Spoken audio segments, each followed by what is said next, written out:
পল্লৱী কিবা এটা খাবলৈ দিয়া দেৰি হৈছে দোকানলৈ আপুনি আহক ডাইনিঙলৈ মই আপোনাৰ কাৰণে ভাত বাঢ়িয়ে থৈছো পল্লৱী কি ৰান্ধিলানো ঔটেঙাই ৰৌ মাছে ৰান্ধিছো তোমাৰ হাতত যাদু আছে পল্লৱী তুমি যে ঔটেঙাৰ জোলখিনি ইমান ধুনীয়াকৈ ৰান্ধা খালে একেবাৰে মন প্ৰাণ ভৰি যায় তোমাৰ হাতৰ ৰন্ধা বঢ়া খাই খাই মোৰ বেলেগৰ হাতৰ ভাত তৰকাৰী একেবাৰে সোৱাদেই নলগা হ'ল আপুনি মোৰ প্ৰশংসা কৰি কৰি এনেই কথাবোৰ বহাই বহাই কৈছে নহয় পল্লৱী সঁচাকৈ কৈছোঁ হয় নেকি আহক তেনেহ'লে এতিয়া কথা পাতি থাকিলে দেৰি হ'ব সোনকালে ভাতকেইটা খাই দোকানলৈ যাওকহি ঘৰত কোনোবা আছেনে ভিক্ষাৰীক ভিক্ষা দিয়ক আজি দুদিন ধৰি একোৱে খাবলৈ পোৱা নাই ভিক্ষাৰীক ভিক্ষা দিয়ক অহো আকৌ ভাত খাবৰ সময়তে কোন আহিল বাৰু এই ভিক্ষাৰী সভাৰ পৰা একো এটা খোৱা বোৱাৰ শান্তি নাই কিবা এটা খাব ওলালে ওলাবহিয়ে আপুনি ডাইনিঙলৈ যাওক মই আহি আছোঁ এই বুলি কৈ পল্লৱী বাহিৰলৈ গ'ল আয়ো মোক কিবা এটা দেচোন আজি দুদিন ধৰি একো এটা খোৱা নাই আইতা আপুনি বেলেগ ক'ৰবালৈকে যাওক আমাৰ ঘৰত আপোনাক দিবলৈ টকা পইচা একো নাই আয়ো মোক নহ'লে কিবা এটা খাবলৈ দেচোন বৰ ভোক লাগিছে ভোকত থাকিব পৰা নাই খোজ কাঢ়িবলৈ মন যোৱা নাই খুব ভোক লাগিছে মোক কিবা এটা খাবলৈ দেচোন মোৰ কথাবোৰ কি আপুনি বুজি পোৱা নাই নেকি আপোনালোকৰ এইবোৰ বাহা নাই এনেকৈ ঘূৰি ফুৰি এনেকৈ মিছা কথা কৈ কৈ লোকৰ ঘৰে ঘৰে খাই ফুৰাই আপোনালোকৰ কাম যাওক বেলেগ ক'ৰবালৈকে যাওক মোৰ ঘৰত একো নাই খাবলৈ পল্লৱীৰ কথা শুনি বুঢ়ীয়ে মনত দুখ পাই গুচি গ'ল এইবোৰ মানুহে এনেকৈ লোকৰ চোতালে চোতালে খাই বহিয়ে ঘূৰি ফুৰে আমি একো নোৱাৰোঁ নহয় আমি খাবলৈ হ'লে কষ্ট কৰিব লাগে সেইদিনাখন আছিল দেওবাৰ মনু নামৰ এজনী ছোৱালী নৈৰ পাৰত অকলে অকলে খেলি আছিল তেনে সময়তে আইতা ওলালহি আয়ো তোমাৰ নামটো কিনো এই ভৰ দুপৰীয়া নৈৰ পাৰত যে তুমি অকলে অকলে খেলি আছাহি আইতা মোৰ নামটো মনু আয়ো মোক কিবা এটা খাবলৈ দিয়াচোন মোৰ বৰ ভোক লাগিছে ভোকত থাকিবই পৰা নাই আইতা মোৰ ওচৰত খাবলৈ একো নাই নহয় মই খেলিবলৈহে আহিছিলোঁ মোৰ লগত ব'লা আমাৰ ঘৰলৈ মায়ে তোমাক খাবলৈ দিব আয়ো মই একেবাৰে খোজেই কাঢ়িবলৈ পৰা নাই তোমালোকৰ ঘৰলৈ কেনেকৈ যাওঁ একো নহয় আইতা লাহে লাহে যাবা আমাৰ ঘৰটো বেছি দূৰত নহয় নহয় সেই ওচৰতে আহা আইতা মই তোমাক হাতত ধৰি ধৰি লৈ যাম এই বুলি কৈ মনুৱে বুঢ়ীক হাতত ধৰি ধৰি ঘৰলৈ লৈ গ'ল মা মা এইফালে ওলাই আহাচোন মা অ' মা শুনিছানে তুমি খৰধৰকৈ আহাচোন আমাৰ ঘৰলৈ কোন আহিছে চোৱাহি মনুৰ মাত শুনি মাক খৰধৰকৈ বাহিৰলৈ আহিল মনু কোন আহিছেনো মা এই আইতাজনী মই নদীৰ পাৰত খেলি থাকোঁতেই লগ পালোঁ আইতাৰ হেনো বৰ ভোক লাগিছে আইতাক কিবা এটা খাবলৈ দিয়াচোন মনু মই এতিয়া একো বনোৱাই নাই নহয় ঘৰত খাবলৈ একোৱেই নাই তই যা পাকঘৰতে চাউল আছে আইতাক চাউল কেইটামান দেহি মই গা ধুই থকা হ'লে ময়ে দিলোঁ হয় মই গা ধোৱাই নাই কাপোৰ ধুই আছোঁ তই যা তই দেহি হ'ব মা আইতা তোমাক খাব দিবলৈ একোৱেই নাই চাউল কেইটামানকে দিওঁ তুমি বনাই খাবা হ'বনে হ'ব মনু তাই খৰধৰকৈ ভিতৰলৈ গৈ চাউল কেইটামান লৈ আহিল তোমাৰ ছোৱালীজনী বৰ ভাল ছোৱালী দেই মোক নৈ পাৰৰ পৰা হাতত ধৰি ধৰি লৈ আহিছে আইতা এইটো মোনা লোৱা গোটেইজনী একেবাৰে দেউতাকৰ নিচিনাই মানুহক সহায় কৰি বৰ ভাল পায় ৰাতিপুৱাৰ পৰা কত মানুহৰ দুৱাৰে দুৱাৰে ঘূৰি ফুৰিলোঁ কোনেও মোক ভিক্ষা নিদিলে তোমালোকৰ দুৱাৰ মুখত মই কিবা এমুঠি পালোঁ বোৱাৰী তোমাৰ ছোৱালীজনী বহুত ভাল তাই ডাঙৰ হ'লে বহুত ভাল ছোৱালী হ'ব তাই ডাঙৰ হোৱাৰ পিছত তোমাৰ সুখ হ'ব মই আশীৰ্বাদ দিছোঁ তাই ডাঙৰ হৈ এজনী ভাল ছোৱালী হ'ব আপোনালোকে আশীৰ্বাদ কৰিব আইতা যাতে মোৰ ছোৱালীজনী সদায় ভাল ছোৱালী হৈ থাকে আইতা ঘৰত যি চাউল আছে তোমাক তাকেই দিলোঁ মাজনী তোমাক ভগৱানে ভালেই ৰাখক এদিন তুমি বহুত ডাঙৰ মানুহ হ'বা তোমাৰ দেউতাৰ দৰে পাৰালৈকে সকলোকে এনেকৈ সহায় কৰি যাবা ভগৱানে তোমাক চকু মেলি চাব তোমাৰ দেউতায়ো আগতে সকলোকে সহায় কৰিছিল মই তোমাক আশীৰ্বাদ দিছোঁ তুমি যাতে ভবামতে হৈ উঠা মা মই এতিয়া যাওঁ দিয়া বোৱাৰী ৰখা মই যাওঁ অঁ যাওক আইতা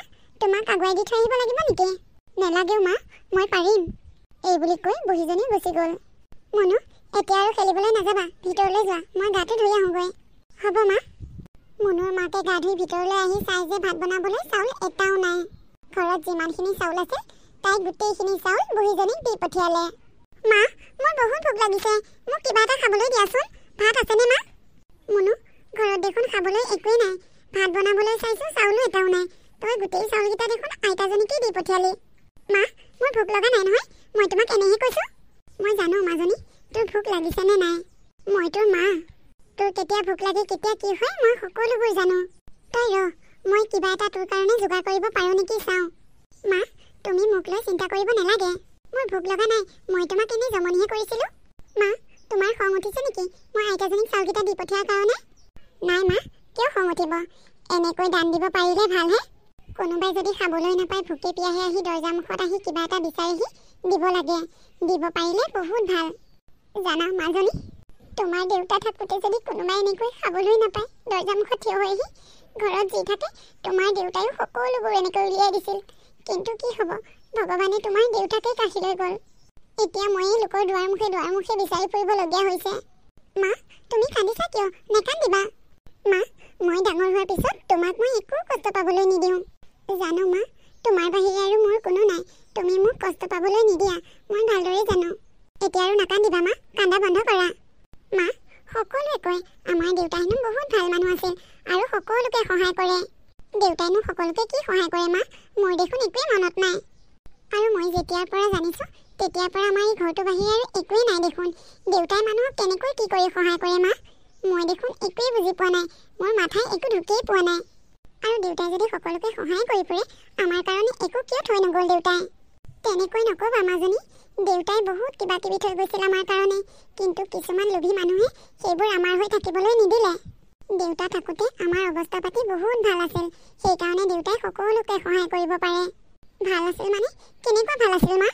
দেউতাই কি কৰিছিলেনো? এইবোৰ কেইবাবছৰো পুৰণি কথা। তোমাৰ বয়স তেতিয়া এবছৰমান আছিলে। তোমাৰ বয়স এবছৰ হওঁতেই তোমাৰ দেউতা ঢুকালে। দেউতা থাকোঁতে আমাৰ এখন ডাঙৰ আমৰ বাগান আছিল আৰু এখন তামোলৰ বাগান আছিল। দেউতাই সেই আমবোৰ বিক্ৰী কৰিছিল। আম বিক্ৰী কৰি বহুত টকা পায় আৰু গাঁৱৰ দুখীয়া মানুহবোৰে দেউতাৰ ওচৰৰ পৰা আম কিনি আনে আৰু সিহঁতে আমবোৰ বিকি তেওঁলোকৰ নিজৰ সংসাৰ চলাইছিল। আমৰ দিনত আম আৰু তামোলৰ দিনত তামোল। মানুহবোৰে এনেকৈয়ে দেউতাৰ পৰা সহায় পাইছিল। কিছুমান মানুহক আকৌ দেউতাই পইচা নোলোৱাকৈও দিছিলে। দেউতাৰ ঢুকোৱাৰ পিছতো সেই আমবোৰ বিক্ৰী কৰিয়ে আমি ধুনীয়াকৈ চলি আছিলোঁ। কিন্তু এদিন এটা ডাঙৰ ঘটনা হ'ল। কি ঘটনা হ'ল মা? কৈছোঁ শুনা। ৰামু, এইখন ইমান ধুনীয়া আমৰ বাগান কাৰো? মহাজন দেউতা, আপুনি নাজানে হ'বলা। আমাৰ গাঁও যে ৰমেন ঢুকালে যে এতিয়া, ৰমেনৰ আমৰ বাগান আছিলে। সি ঢুকোৱাৰ পৰা ঘৈণীয়েকে আমৰ বাগানখন চোৱা মেলা কৰি আছে। তাৰমানে সি মৰাৰ পিছত আমৰ বাগান আৰু তামোলৰ বাগান চাবলৈ বেলেগ মতা মানুহ নাই?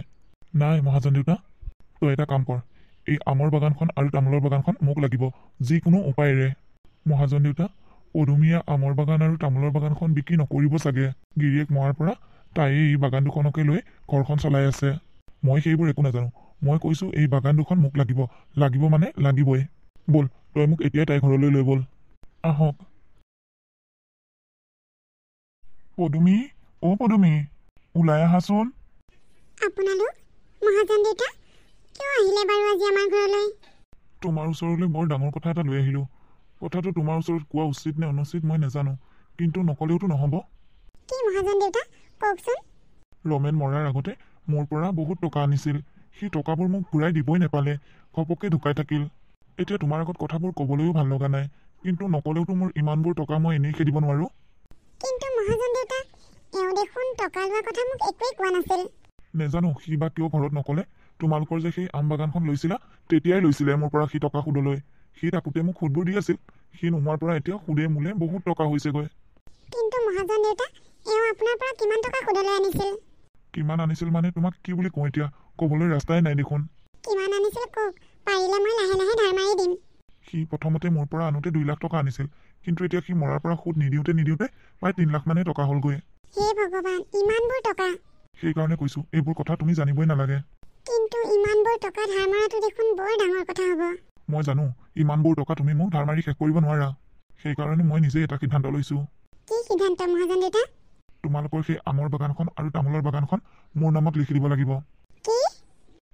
এতিয়া মোক টকা লাগিবই মুঠতে।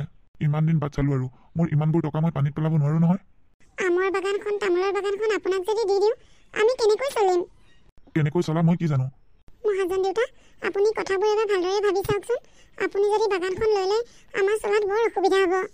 ছোৱালীজনীও সৰু হৈ আছে। তাইক মই খুৱাই বুৱাই কেনেকৈ ডাঙৰ দীঘল কৰিম? সেইবোৰ মই একো নাজানো। খালি মোৰ পাবলগীয়াখিনি মই পাব লাগে। আজিৰ ভিতৰতে টকা দিব পাৰা যদি দিয়া, আৰু নিদিয়া যদি কাইলৈৰ পৰা তুমি আম বাগান আৰু তামোল বাগানত নোসোমাবা। সেয়ে আজিৰ পৰা মই দখল কৰিম। মহাজন দেউতা, আপুনি তেনে কাম নকৰিব। তই এজনী মাইকী মানুহ হয় মোৰ মুখে মুখে বহুত কথা কৈ আছ।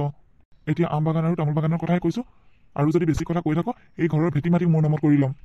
টকাবোৰ আনোতেই ভাবিব লাগিছিলে এইবোৰ কথা, যে টকা দিব নোৱাৰিলে কি হ'ব। চাবি তই কিন্তু কাইলৈৰ পৰা বাগানলৈ একদম নাযাবি। এই বুলি ধমকি দি মহাজন গুচি গ'ল। এনেকৈয়ে মহাজনে মিছা কথা কৈ আমাৰ পৰা বাগানকেইখন কাঢ়ি ল'লে। মা, তুমিতো সঁচা কথাটো জানিছিলা। দেউতাই কোনো টকা পইচা সুদলৈ অনা নাছিল। তুমি বাগানকেইখন ইমান সহজে কিয় এৰি দিলা? এৰিয়ে দিব নালাগিছিল।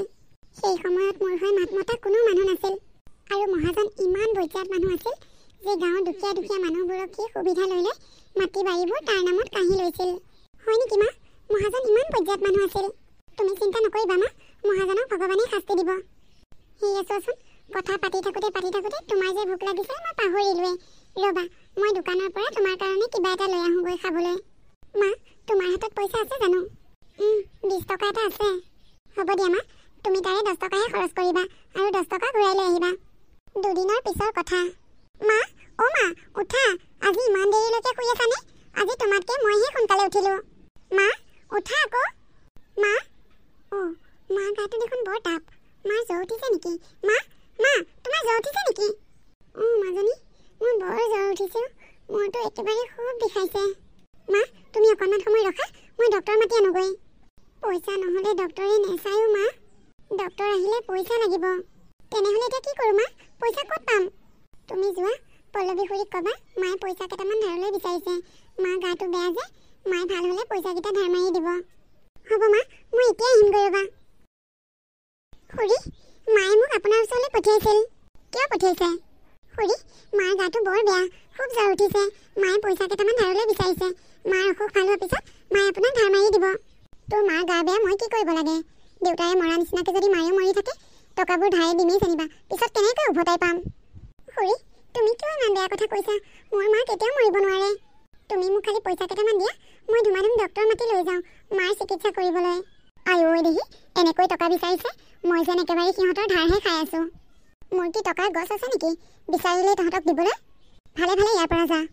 খুৰী, টকা কেইটামান দি সহায় কৰা, দৰকাৰ হ'লে তোমাক সুদ দিম। মই কি কৈছোঁ তই কাণেৰে শুনা নাই নেকি? তোৰ কাণখন কলা হৈছে নেকি? মনুৱে কান্দি কান্দি তাৰ পৰা গুচি গ'ল। মনুৱে মাকৰ চিকিৎসাৰ বাবে টকা নাপায় নদীৰ পাৰত আহি কান্দি আছেহি। হে ভগৱান, মই এতিয়া মাক কেনেকৈ চিকিৎসা কৰোঁ? দেউতাৰ দৰে যদি মাও নাইকিয়া হৈ যায়, মই কাৰ লগত থাকিম?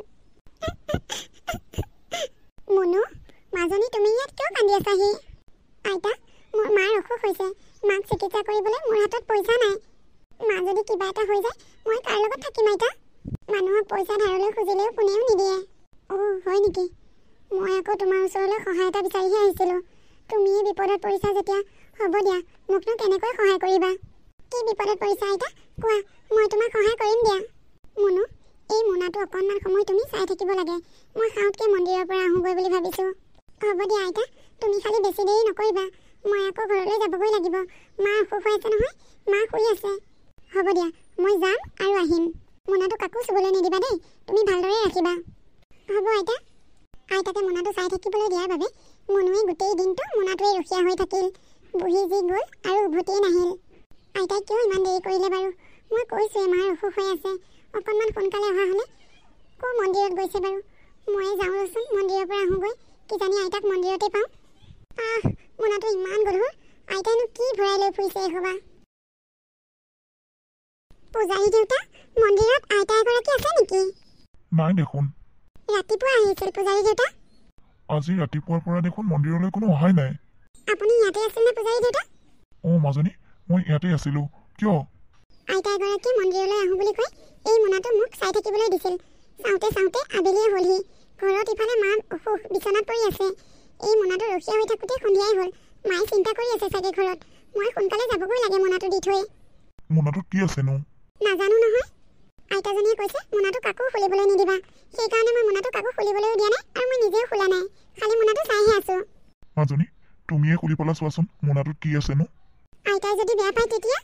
একো নহয় দিয়া, তোমাৰ আইতা আহিলে মই কম মই খুলিবলৈ দিছোঁ বুলি। হ'ব। পূজাৰী দেউতা, মোনাটোৰ ভিতৰত দেখোন এইবোৰ টকা। পূজাৰী দেউতা, মই কৈছিলোঁ নহয় মোনাটো খুলিলে আইতাই বেয়া পাব বুলি। এইবোৰ টকা মোৰ নহয়, আইতাৰ টকা। আইতাই মোনাটো খোলাৰ কাৰণে মোক বেয়া পাব এতিয়া। মাজনী, এইবোৰ টকা তোমাক স্বয়ং লক্ষীমাই দি থৈ গৈছে, তোমাৰ আইতাৰ ৰূপত আহি। তোমাক আইতাগৰাকীয়ে মন্দিৰলৈ আহোঁ বুলি কৈছে আৰু টকাৰ মোনাটো তোমাক দি থৈ আহিছে। তোমাক এয়া স্বয়ং লক্ষীমাই সহায় কৰিছে। তুমি এই টকাৰ মোনাটো লৈ তুমি ঘৰলৈ যোৱাগৈ যোৱা। পূজাৰী দেউতা, আপুনি কি কৈছে হৈছে মই বুজি পোৱা নাই, মোৰ ভয় লাগিছে দেখোন। মাজনী, তুমি একো ভয় কৰিব নালাগে। তুমি মোনাটো লোৱা আৰু ঘৰলৈ গৈ মাৰ চিকিৎসা কৰাগৈ যোৱা। মনুৱে মোনাটো লৈ ঘৰলৈ গৈ মাকৰ চিকিৎসা কৰাত লাগি গ'ল। জয় মা লক্ষী। দুদিনৰ পিছৰ কথা। মাজনী, তুমি মোক চিকিৎসা কৰিবলৈ ইমানবোৰ পইচা ক'ত পালা? আৰু এতিয়াও ইমানবোৰ পইচা আছে তোমাৰ হাতত? মনুৱে মাকক সকলোবোৰ কথা ক'লে, তাই কেনেকৈ ক'ৰ পৰা টকাবোৰ পালে। হয় নেকি মা? দেখিছা, লক্ষী মা স্বয়ং আমাৰ ঘৰলৈ আহিলে। আমি ধৰিবই নোৱাৰিলোঁ তেওঁক। সেইকাৰণে মানুহে সকলোকে ভাল ব্যৱহাৰ কৰিব লাগে। কোনে জানে কেতিয়া কি ৰূপ ধৰি ভগৱান ঘৰলৈ আহে। অঁ মা, মই কোৱা নাছিলোঁ জানো ভগৱানে সহায় কৰিব বুলি? দেখিলা, সঁচাকৈ ভগৱানে আমাক সহায় কৰিলে। কেইবছৰমানৰ পিছৰ কথা। মনু এতিয়া এজনী শিক্ষয়িত্ৰী। চাওঁতে চাওঁতে মোৰ ছোৱালীজনী বহুতেই ডাঙৰ হ'ল। মাজনী, এইবাৰ তোমাৰ বিয়াখন পাতিব লাগিব। তোমাক বিয়া দি আজৰি হোৱাৰ পিছত মোৰ আৰু চিন্তা একো নাই। অকলশৰীয়া জীৱন থাকিম আৰু অকলে অকলে। মা, তুমি কি কথা কৈছা? মই এতিয়া বিয়া নহওঁ দেই, আৰু তোমাক এৰিতো মই ভুলতো বিয়া নহওঁ। মই সদায় তোমাৰ লগতেই থাকিম, তোমাক অকলশৰীয়া কেতিয়াও নকৰোঁ। এতিয়া এই বিয়া বাৰু কথাবোৰ বাদ দিয়া, মোৰ কৰিবলগীয়া ডাঙৰ কাম এটা আছে। কি কাম মাজনী? মই সৰু হৈ থাকোঁতে যে মহাজনে তোমাৰ পৰা মিছা কথা কৈ বাগানকেইখন লৈছিল, সেই বাগানকেইখন এতিয়া মহাজনৰ পৰা আমি ল'ব লাগিব। কেনেকৈ সম্ভৱ হ'ব মাজনী? সেই বাগানকেইখন মহাজনে দখল কৰি থকা আজি বহু বছৰ হ'ল। মহাজনে এৰি দিবনে এতিয়া? দিব লাগিব মা। সি যদি এৰি নিদিয়ে তেনেহ'লে আমি আইনৰ সহায় ল'ম। আহা, আমি আজিয়েই মহাজনৰ ঘৰলৈ যাওঁ। এই বুলি কৈ মাক জীয়েক মহাজনৰ ঘৰলৈ গ'ল। মহাজন বৰ্তা, আপুনি যে আমাৰ বাগান দুখন দখল কৰি আছে, সেই বাগান দুখন আমাক ঘূৰাই দিয়ক। ঐ ছোৱালী, তই কোন? মই তোক চিনি পোৱা নাই দেখোন। আপুনি তাইক চিনি পাব নালাগে। মোক চিনি পাইছেনে নাই? অঁ, পাইছোঁ। তাই মোৰেই ছোৱালী। ঐ ছোৱালী, তোৰ দেউতাৰৰ বাগানকেইখন মই এনেই দখল কৰা বুলি ভাবিছ নেকি? তোৰ দেউতাৰে মোৰ পৰা বহুত টকা লৈছিল, সেইকাৰণে মই বাগানকেইখন দখল কৰিছোঁ। সেই টকাবোৰ ঘূৰাই দিব নোৱাৰাৰ কাৰণে। মানিছোঁ, মোৰ দেউতাই আপোনাৰ পৰা বহুত টকা লৈছিল, কিন্তু দেউতাক আপুনি টকাবোৰ দিয়া বিনিময়ত দেউতাৰ পৰাতো আপুনি চাইন টাইন ক'ৰবাত ৰাখিছে। দেউতাই চাইন কৰা সেই কাগজবোৰ আমাক দেখাওক। সেই কাগজবোৰ এতিয়া চাওঁ বুলি ক'লে মই ঘপককৈ দিব পাৰোঁ নেকি? সেই কাগজবোৰ চাব লাগিব ক'ত আছে। বহু বছৰ পুৰণি কাগজ। আপোনাক আমি সময় দিছোঁ, আপুনি কাগজবোৰ বিচাৰি লওক, আৰু কাগজবোৰ বিচাৰি নোপোৱালৈকে আপুনি বাগানলৈ নাযাব। বাগানকেইখন এতিয়াৰ পৰা আমি দখল কৰিম। যিদিনাখনে আপুনি কাগজবোৰ বিচাৰি পাব, সেইদিনাখনৰ পৰাই বাগানকেইখন আপোনাৰ হ'ব। আৰু একো ইলিগেল কৰিব নিবিচাৰিব, মই কিন্তু আইনৰ সহায় ল'ম। ঐ ছোৱালী, তই বৰ ডাঙৰ ডাঙৰ কথা কৈছ দেখোন। বাগানকেইখন একদম দখল কৰিব নোৱাৰোঁ, সেই বাগানকেইখন মোৰ। মই আপোনাৰ কথা শুনি ভয়তে বহি নাথাকিম। চাব, আজিৰ পৰা কিন্তু আপুনি বাগানত একদম নোসোমাব। মই কৈ দিছোঁ, কেনেবাকৈ যদি বাগানৰ ভিতৰত আপোনাক দেখা পাওঁ, তেতিয়াহ'লে কিন্তু ইয়াৰ ব্যৱস্থা মই বেলেগ ধৰণে ল'ম। শুনিলে নহয় মোৰ ছোৱালীয়ে কি কৈছে? ইমান বছৰে দখল কৰিলে, এতিয়া আৰু আজিৰ পৰা নোৱাৰিব। মোৰ মানুহজনে আপোনাৰ পৰা কোনো টকা সুদত নিয়া নাছিল। এইবোৰ আপুনি আমাক মিছা কথা কৈছিল। আজিৰ পৰা ভুলতো আপুনি বাগানত হাত নিদিব। মহাজনেও বৰ ভয় খালে, কাৰণ ৰমেনে কোনো টকাই লোৱা নাছিল তাৰ পৰা। গতিকে আৰু মহাজনে বাগানলৈ যোৱা কথা একেবাৰে পাহৰিয়ে পেলালে।